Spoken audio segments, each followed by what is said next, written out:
You can watch the best parts of this series at MedCircle.com. Hey YouTube, I'm Kyle Kittleson here with Dr. Ramani. We just finished filming a fantastic series on MedCircle about borderline personality disorder. But Dr. Ramani, I was looking on YouTube and a lot of people are out there claiming and talking about having or experiencing a BPD episode. Is that the right terminology, and what are they referring to? I think that in the world of mental health, we have sort of what we talk about in what we as practitioners talk about, and then there's the experience of the people who are living with the disorder. So I don't ever want to say, oh, you're saying something that's incorrect, but I also think for people who are watching it, what it likely means is that at a time of it, because it's not an episodic illness per se, right? So borderline personality disorder, like all personality disorders, there's a constancy to it. But there are times when that borderline personality style can result in periods of really having a ramp up where you're triggered. And that could be manifested by rage. That could be manifested by a sense of almost panic, a person almost looking disoriented. So the people watching this person will say, what the heck is going on? This is not the person I was just talking to. Right. So the idea of an episode is really the sense of that the person with borderline personality is going about their life, and then a conflict, a trigger, a stressor happens, and then they have a reaction to it.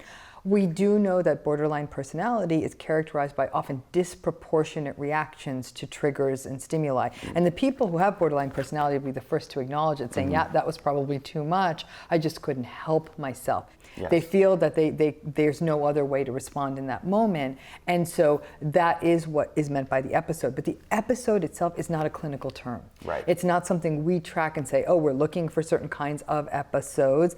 It's likely that a person who's dysregulated like this will have a moment, an episode, if you will, where they're hyperreacting. But it's not an episodic illness by definition. I want to ask our YouTube audience to leave a comment in the section of this video explaining whether you yourself has experienced any of the traits of borderline personality disorder. Oh, well, we're just boring Callie. She said, later, later guys.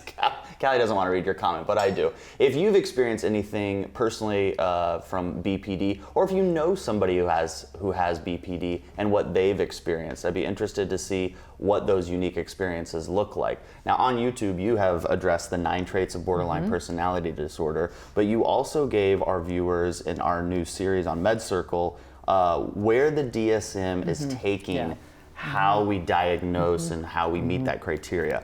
Now it's too long to get into for a YouTube clip, but can you give them a little more information on what we covered in the series as it relates to the DSM? So these newer models that look at how the person's personality functions both in the realm of themselves and in how they interact with other people, and sort of where their vulnerabilities are in terms of how their identity, their own self-direction, empathy in their world, and intimacy. And then we also talk about the kinds of traits associated with personality disorder, such as borderline personality. There are 5 traits that the DSM talks about that are potentially problematic if we have a higher level of those traits, and how those get in the way, and those specific patterns in borderline personality related to negative emotionality, being impulsive or disinhibited, and in terms of being antagonistic or somewhat hostile at times. Fantastic. Well, Dr. Ramani, of course, went into great detail, but still kept it simple, so it's not confusing at MedCircle.com. Thank you for subscribing to our MedCircle YouTube channel and leaving a comment below. Dr. Ramani, always great to have you on.